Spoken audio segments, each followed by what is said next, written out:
warahmatullahi wabarakatuh. Dengan saya di sini Nur Alia Rahmasari kembali lagi. Baiklah, perkenalkan kembali, nama saya Nur Alia Rahmasari, bisa dipanggil dengan Nura. Adapun nomor induk mahasiswa saya yakni 23109131200006. Di sini saya akan mengembangkan tesis yang saya ambil sebelumnya yang berjudul Perasaan Sakit Hati yang Dapat Membunuhmu. Adapun pembuatan video ini bertujuan untuk memenuhi tugas mata kuliah Bahasa Indonesia oleh Ibu Dr. Nur Cahaya MPD. Ngomong-ngomong, di sini siapa yang pernah sakit hati? Kalau saya sejujurnya pernah sakit hati, tapi bukan masalah percintaan ya. Saya tidak pernah berpacaran, jadi tidak pernah merasakan namanya cinta.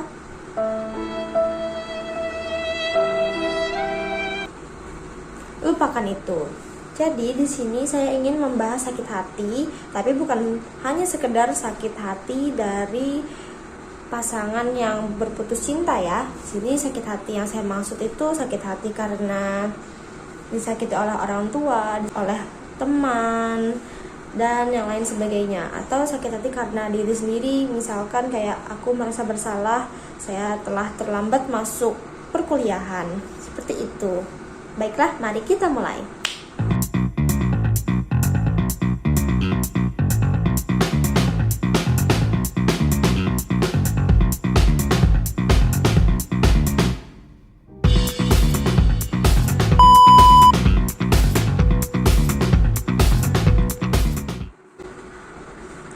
Siapa sih yang gak kenal dengan sakit hati?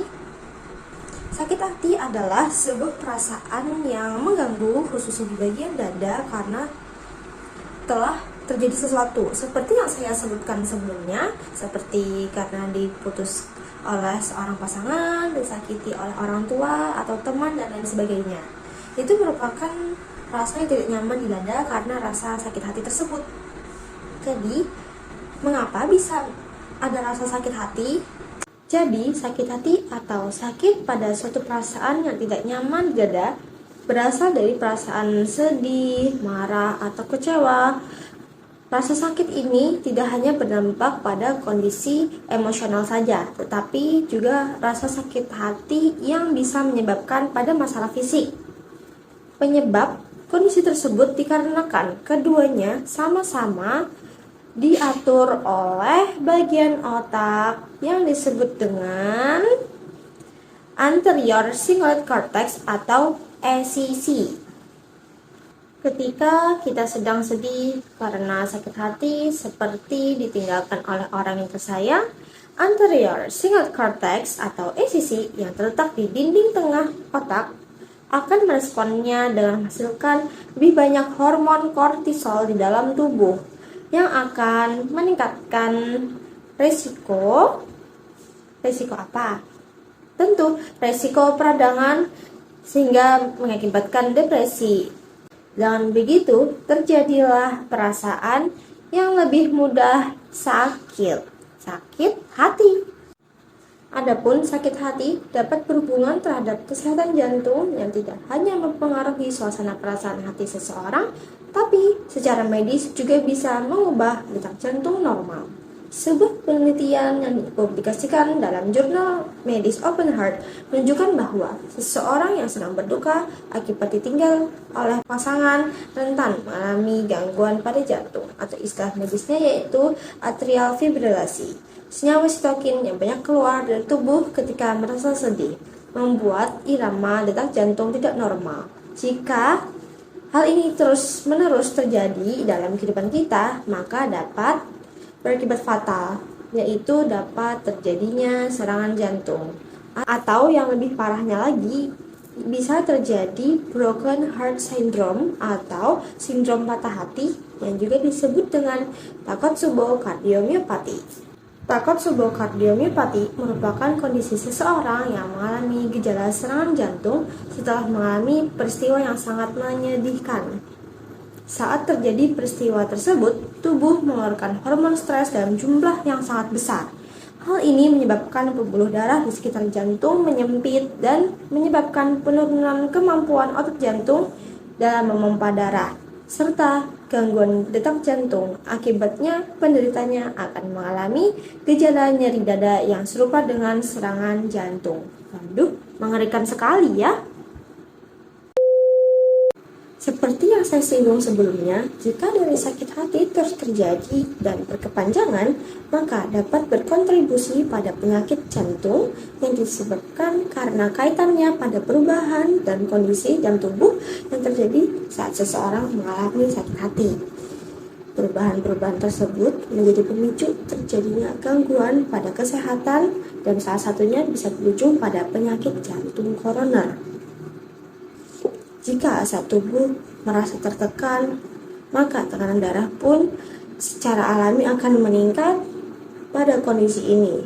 Dampak buruknya ada dari hipertensi atau tekanan darah yang melebihi batas normal bisa menyerang kapan saja.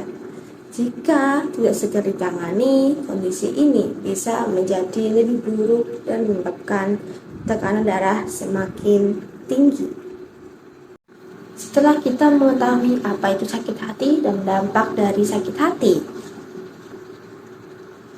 sini agar saya kasih tahu cara menjaga perasaan emosional dan fisik terhadap kesehatan jantung.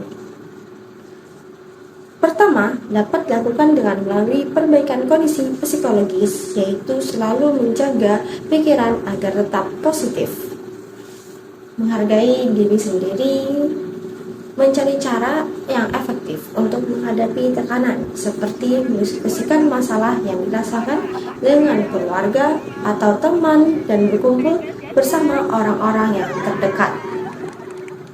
Selain itu, dengan melalui perbaikan kondisi psikologis, dapat pula dilakukan dengan gaya hidup yang sehat. Seperti apa?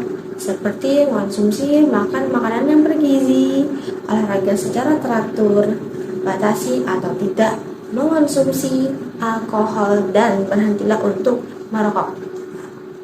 Hey, selain itu saya juga punya tips untuk mencegahnya loh. Ada pula cara mencegah penyakit jantung, khususnya diakibatkan oleh sakit hati, yang dapat melakukan hal-hal seperti mengatur pola makan, menghindari sumber stres yang dapat menyakiti perasaan. Kalian bisa mengecek tingkatan stres kalian.